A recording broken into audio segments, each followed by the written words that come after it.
vida das bruxas. Elas até podiam ter nariz grande, com verrugas na ponta, e usarem chapéus pontudos. Frequentemente preparava porções em caldeirões, e talvez até tivesse gatos pretos, como animais de estimação. Mas não se engane, as bruxas eram apenas mulheres independentes, cultivando tradições inofensivas que passavam de mãe para filha. Talvez você se surpreenda em saber que as bruxas existiram sim, no mundo real. Mas elas não eram exatamente como descrevemos. Na Idade Média, para a população camponesa europeia, as mulheres reconhecidas como bruxas eram membros fundamentais da comunidade. Elas eram normalmente mais velhas, acumulavam muitos anos de experiência e dominavam os saberes necessários para lidar com a vida e a morte, a dose correta para curar uma doença, o procedimento preciso na hora do parto, as plantas capazes de promover abortos, as ervas que causavam alívio durante o falecimento, como define o historiador francês Jules Michelet. A elas se pede a vida, a morte, remédios, veneno. E é justamente daí que vem a imagem da bruxa, como uma idosa, tendo o caldeirão como companheiro inseparável, onde se misturavam os ingredientes dos seus preparados. Nas suas comunidades, elas não eram vistas como más ou perversas por natureza. Eram chamadas de mulheres sábias e participavam ativamente da vida comum. Entre as populações campesinas da Europa, elas eram as médicas, as conselheiras, as guardiãs da vida e da morte. Durante 10 séculos, de hegemonia do cristianismo no Ocidente, a Igreja tolerou práticas consideradas pagãs em toda a Europa, de modo que as crenças tradicionais de diversos povos permaneceram vivas e, em muitos casos, sincretizadas ao catolicismo. Porém, no final do século XIV e meados do século XV, houve uma severa investida contra tudo que contrariasse os dogmas cristãos, e as mulheres sábias se tornaram um alvo preferencial da ira dos então chamados inquisitores. Com o crescimento da religião cristã, mulheres que não seguiam à risca as normas sociais impostas, como se portar de maneira recatada, cuidar do lar e obedecer ao marido, eram consideradas mentalmente insanas e se tornaram alvos de perseguições. De acordo com discursos de padres por toda a Europa, bruxas eram mulheres muito ligadas à cobiça carnal, que não tinham limites para satisfazer seus desejos e utilizavam diversos poderes sobrenaturais para agradar ao diabo. No período da Inquisição, a Igreja criou o Tribunal do Santo Ofício, com o objetivo de impedir que as pessoas desviassem dos ensinamentos cristãos, e para isso eram usados diversos métodos de punição.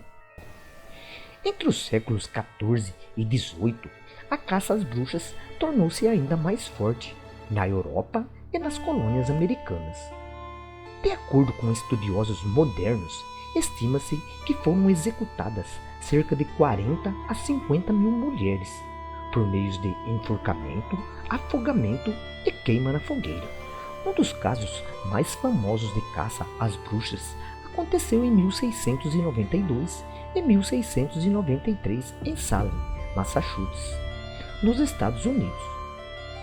O caso começou em fevereiro de 1692, quando Elizabeth, filha de 11 anos do reverendo de Salem, Samuel Parris, ficou doente e começou a apresentar sintomas estranhos.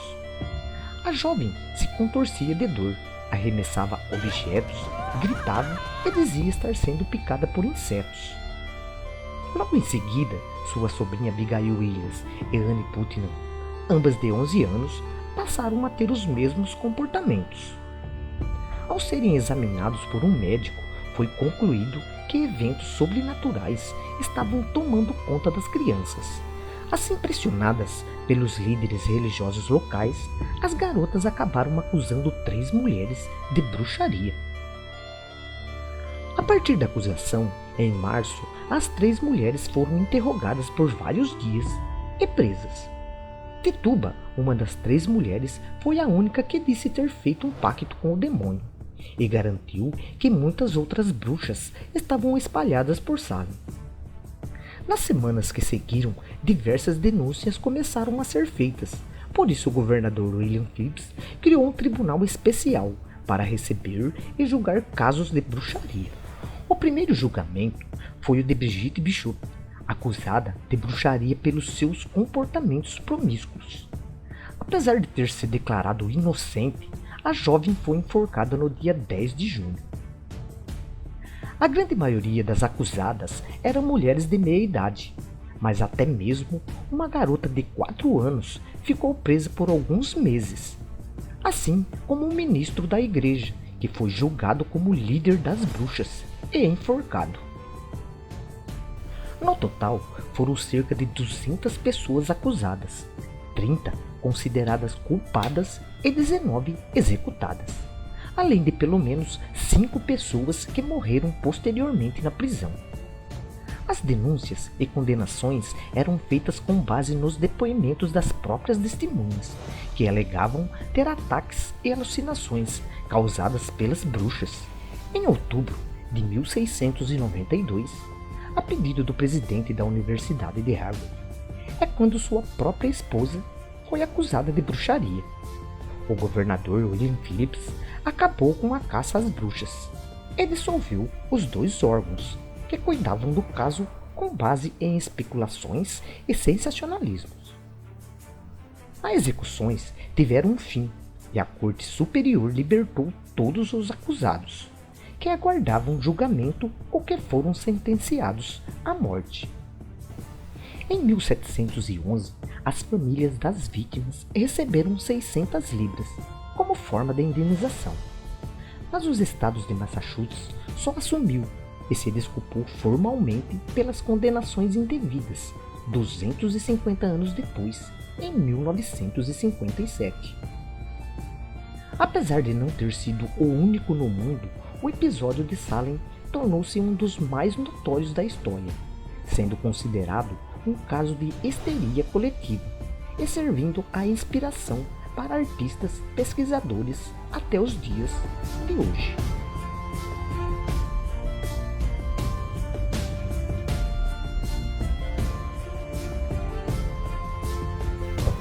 Gostou do vídeo? Dê um like, se inscreva no canal e fiquem na paz de Deus.